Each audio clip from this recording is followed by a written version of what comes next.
Today we'll be decorating this paper mache reindeer decoration, and we will be using Preciosa's Aurum coloured crystals in SS 12, 16 and 20, and we'll be keeping them in magic sorting trays to keep things tidy and separate while we work.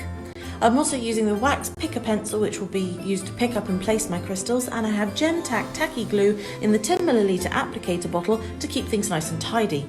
For the base of this decoration, I am working in concentric lines, which will help draw attention to the main head of the reindeer, and we're going to use a different embellishment style on this section.